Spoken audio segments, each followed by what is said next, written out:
Pemirsa, ketemu kembali dengan Johan Mongki. Pemirsa dimanapun Anda berada, saya akan melanjutkan cerita saya tentang Gajah Mada dalam sebuah cerita rakyat. Pemirsa dimanapun Anda berada, pada cerita saya yang lalu, Manua Modo sudah diserahkan kepada Atuan Sari atau Andong Sari oleh ayahnya karena Rakirti dipanggil oleh Prabu Kertanegara dalam rangka untuk ikut mengawal Raja Purba ke daerah-daerah.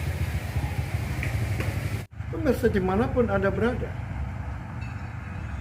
kita ikuti perkembangan negara-negara di sekitarnya. Pada saat itu, kerajaan Mongolia menjadi seorang penguasa yang mengancam daerah-daerah di sekitar di Asia dan di Asia Tenggara. Tidak luput Cina menjadi sasarannya dan akhirnya Cina jatuh ke tangan Mongolia dan Cina akhirnya dipimpin oleh seorang Kubilai Khan. Kubilai Khan mewarisi Ogodai, ayahnya, dan juga mewarisi darah dari kakeknya yaitu Genghis Khan. Dia bercita-cita ingin menguasai daerah-daerah yang ada di sekitarnya, yaitu ada daerah Kamboja, Vietnam, Thailand, dan termasuk tidak luput adalah Singosari. Oleh sebab itu, Kubilai Khan mengirimkan utusan ke Jawa untuk memberitahukan kepada Raja Singosari agar Raja Singosari tunduk di telapak kaki Kubilai Khan dan setiap tahun harus mengirimkan upeti ke Cina. Pemirsa dimanapun Anda berada, Kubilai Khan tidak tahu di saat itu kerajaan Singosari sedang giat-giatnya mempersiapkan sebuah cita-cita rajanya, yaitu mempersatukan Nusantara. Oleh sebab itu, dengan hadirnya utusan dari Kubilai Khan, yang mana Kubilai Khan mengajak untuk tunduk di telapak kakinya dan mengirim upeti setiap tahun, itu merupakan sebuah penghinaan. Oleh sebab itu, penghinaan Kubilai Khan ini dibalas dengan penghinaan, yaitu utusan yang datang ke Jawa itu dicoreng mukanya. Apa itu maknanya dicoreng mukanya? Dicoreng mukanya adalah mempermalukan Kubilai Khan karena dia telah mempermalukan Singosari. Pemirsa dimanapun Anda berada, akhirnya utusan itu diperintahkan untuk pulang kembali ke negaranya. Pemirsa, utusan Kubilai Khan itu mendarat di ujung Galuh. Tetapi dia menyadari apabila nanti dia mengambil jalan menuju ujung Galuh, dikhawatirkan masih ada penghadang-penghadang yang dilakukan oleh tentara-tentara Singosari. Ternyata benar, Ratu Onggoboyo, yaitu Mahiso Campoko, merasa tidak nyaman juga dengan adanya utusan dari Cina itu, karena dia juga tidak terima kalau negaranya dicoreng, negaranya dipermalukan, Singosari disuruh tunduk ke kaki Kubilai Khan dan setiap tahun disuruh mengirimkan upeti ke Cina.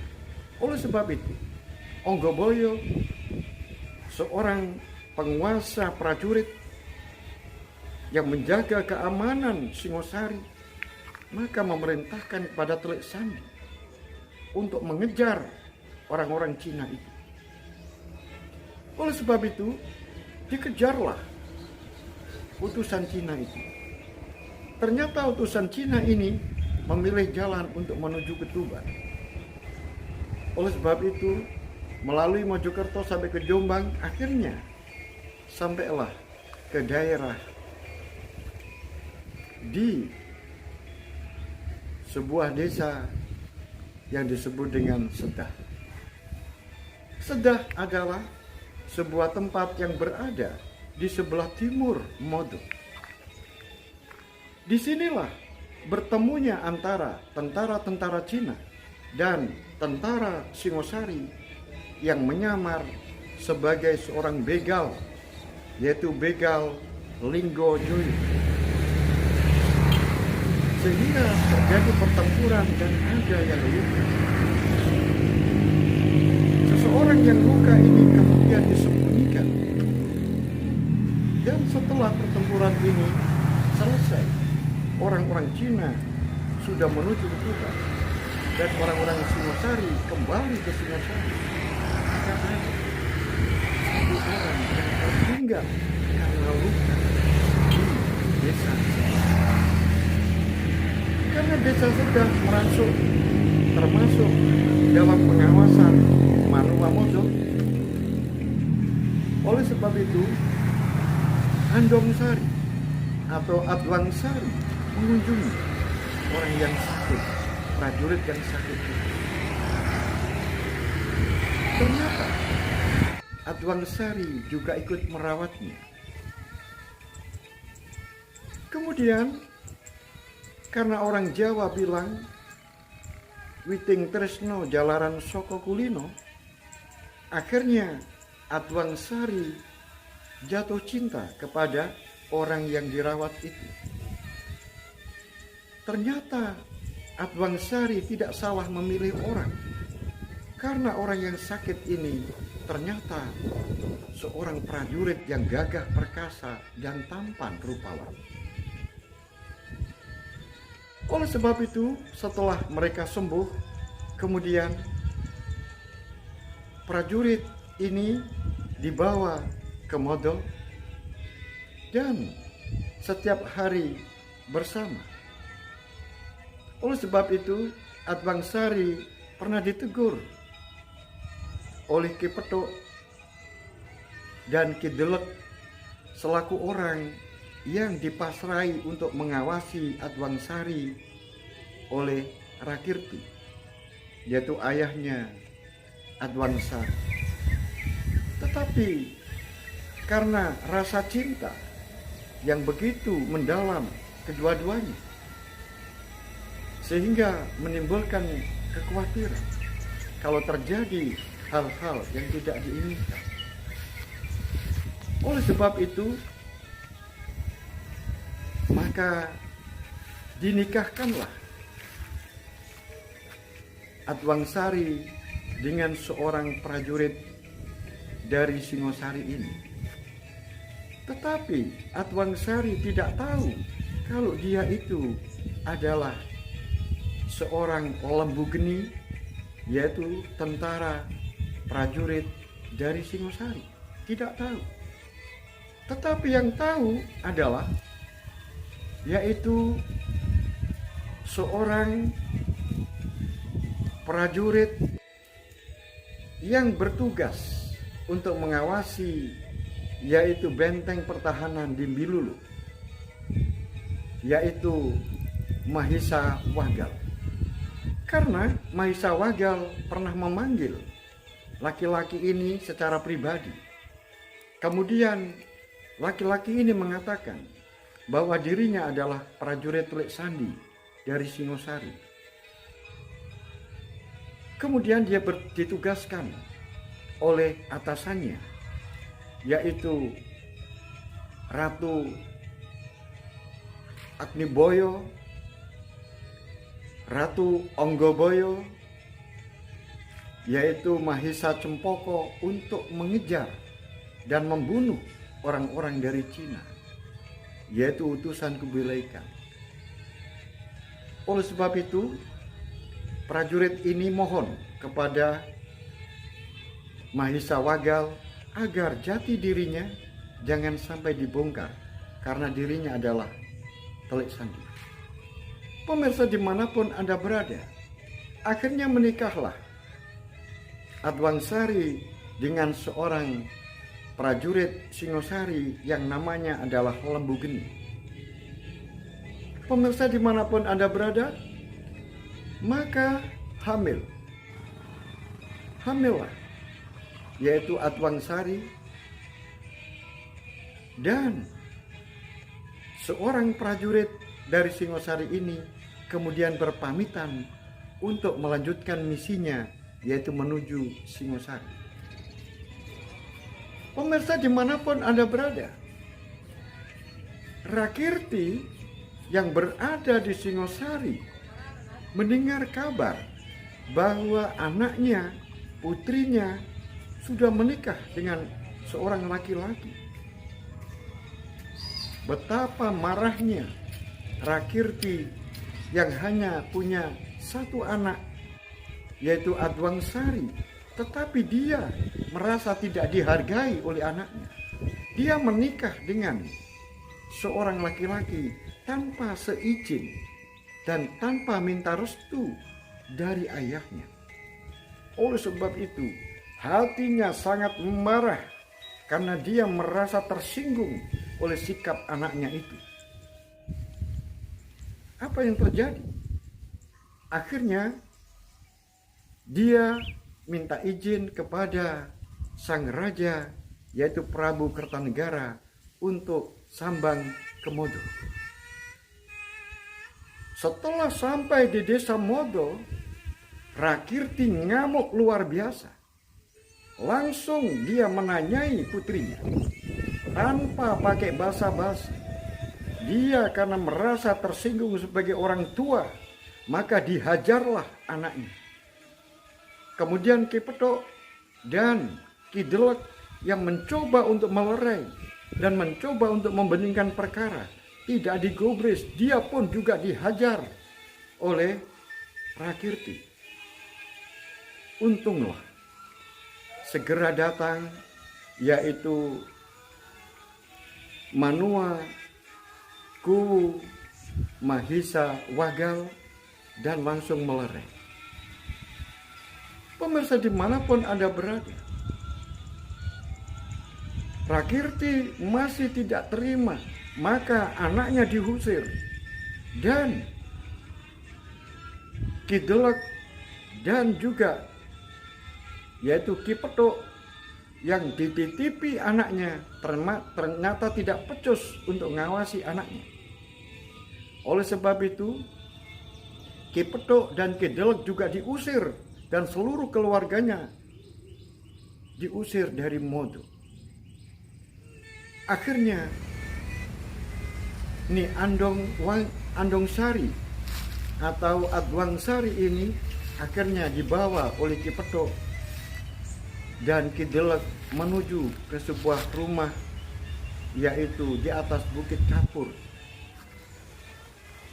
yang sekarang disebut dengan Gunung Rapi. Pemirsa dimanapun Anda berada, kemudian Rakirti masuk ke Sentong, yaitu untuk melakukan permohonan kepada Yang Maha Kuasa, minta petunjuk kepada Yang Maha Kuasa. Dan dalam keheningan itu, dia ingat dirinya sendiri. Apakah ini merupakan sebuah hukum karma yang berlaku pada keturunanku? Dia mencoba untuk merenungi dirinya sendiri. Aku adalah anak Nipolo. Nipolo ini juga dulu disukai oleh seorang pangeran, yaitu yang berada di Keling, yang disebut dengan Bre Keling. Kemudian melahirkan, yaitu Rakerti. Seorang Rakerti ini ketika lahir tidak diakui oleh ayahnya. Oleh sebab itu, oleh ibunya anak yang lahir ini diberi nama Rakerti. Rakerti artinya adalah yaitu darah yang tidak diakui oleh orang yang melakukan perbuatan. Oleh sebab itu, Rakerti baru sadar ketika ibunya yaitu melakukan sebuah upacara, yaitu upacara yang disebut dengan upacara mengingat leluhur, nyekar kepada leluhur. Kemudian ibunya di tempat itu menangis. Tempat itu adalah sebuah perabuan dari seorang Brekeling, yaitu seorang pangeran Daha. Setelah pulang, ibunya ditanya, siapa Brekeling itu? Brekeling itu adalah ternyata seorang pangeran Kediri. Kemudian ibunya bercerita bahwa dirinya pernah melakukan hubungan percintaan dengan Brekeling sehingga melahirkan kamu. Kemudian dia tidak mau mengakui. Hingga meninggal dunia, dia tidak mau mengakui kalau kamu adalah putranya. Oleh sebab itu, kamu saya beri nama Rakerti, yaitu bayi yang lahir yang tidak diakui oleh seseorang yang melakukan perbuatan. Akhirnya Rakerti ini sadar. Kemudian setelah dia menjadi seorang remaja, kemudian dia mencoba untuk masuk ke keprajuritan, yaitu prajurit rendahan yang disebut dengan Boloromo. Prajurit Boloromo adalah prajurit-prajurit kelas rendah. Tetapi karena Rakerti ini kemana-mana membawa selendang pemberian peninggalan dari ibunya. Akhirnya pada suatu ketika dipanggil oleh pembesar di Daha. Kemudian dikatakan bahwa selendang itu adalah diberi oleh ibunya. Pemirsa, selendang pemberian Pangeran Keling atau Brekeling ini pasti akan diketahui oleh orang-orang di Daha, karena tidak semua orang memiliki selendang seperti itu kalau tidak termasuk di dalam darah-darah bangsawan. Oleh sebab itu, dengan selalu memakai selendang itu, akhirnya Rakerti kemudian dimasukkan ke dalam prajurit unggulan, yaitu yang disebut dengan prajurit Dharmaputra. Prajurit Dharmaputra ini adalah prajurit yang bertugas untuk mengawal para raja dan para pembesar-pembesar yang ada di kerajaan. Dengan masuknya Rakerti masuk ke dalam prajurit Dharmaputra, akhirnya salah seorang pembesar yang ada di Daha memanggil dirinya, kemudian merubah namanya, menggeser sedikit dari Rakerti menjadi Rakirti. Ra artinya darah, Kirti artinya adalah orang-orang yang berjasa. Oleh sebab itu, terkadang Rakerti dipanggil juga Rakirti, Rakirti terkadang juga dipanggil Rakerti karena namanya hampir sama. Pemirsa dimanapun Anda berada, akhirnya Rakirti setelah melakukan sebuah perenungan diri,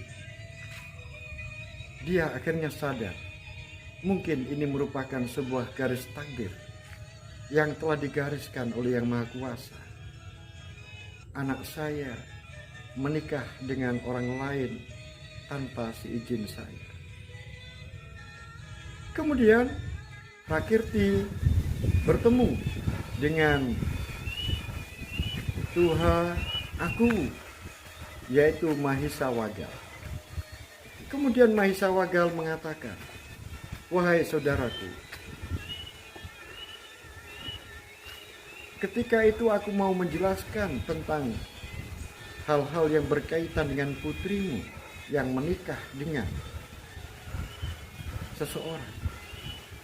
Tetapi karena kamu begitu marah dan tidak mungkin kamu akan saya berikan penjelasan, pasti kamu tidak bisa menerima dan pasti kamu nanti akan salah paham dan akhirnya terjadi pertengkaran antara kamu dengan saya. Oleh sebab itu sekarang aku jelaskan kepadamu bahwa hubungan antara putrimu Atwangsari dengan seseorang yang sekarang sudah pergi itu tidak salah. Dia adalah seorang laki-laki yang baik. Dia adalah laki-laki yang bertanggung jawab. Karena bisa saja setelah mereka melakukan hubungan kemudian dia pergi tanpa pamit. Tetapi laki-laki ini termasuk kesatria. Karena dia mau pergi, tetapi dia menikahi dulu putrimu. Dan kamu harus tahu bahwa yang menikahi putrimu itu adalah seorang prajurit dari Singosari. Dia adalah Lembu Geni. Oleh sebab itu, jika kamu nanti berada di Singosari, kamu bisa mencari siapakah Lembu Geni itu. Karena dia adalah seorang prajurit Telik Sandi bawahan dari Onggoboyo, yaitu Mahisa Campoko. Betapa terkejutnya yang namanya Rakirti, yaitu ayah dari Atwangsari.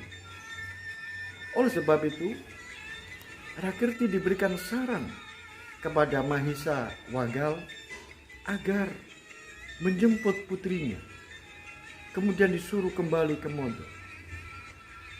Pemirsa dimanapun Anda berada, akhirnya Rakirti datang ke Gunung Kapur yang sekarang ini adalah Gunung Ratu, kemudian mengajak putrinya untuk kembali ke Modo. Tetapi putrinya hanya mengatakan iya, tetapi tidak pernah putrinya yaitu Atwangsari mau kembali ke Modo karena dia sudah merasa diusir oleh ayahnya. Pemirsa dimanapun Anda berada, kemudian Rakirti akhirnya kembali ke Singosari untuk melanjutkan pekerjaannya, yaitu sebagai orang yang mengawal Raja Prabu Kertanegara. Pemirsa dimanapun Anda berada, kemudian bagaimanakah kelanjutan dari cerita ini? Siapakah sebenarnya Lembu Geni itu? Dan bagaimanakah nanti apabila Rakirti bertemu dengan Lembu Geni? Kemudian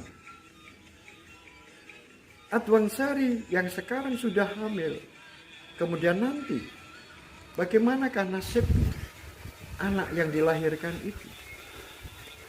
Apakah nanti dia bisa bertemu dengan ayahnya? Oleh sebab itu, pemirsa dimanapun Anda berada, ikuti terus cerita saya. Semoga kita semuanya dalam keadaan sehat walafiat. Dan jangan lupa, dukung aku, berikan aku like, dan berikan aku subscribe. Sampai di sini, salam budaya Nusantara. Sampai ketemu pada episode selanjutnya.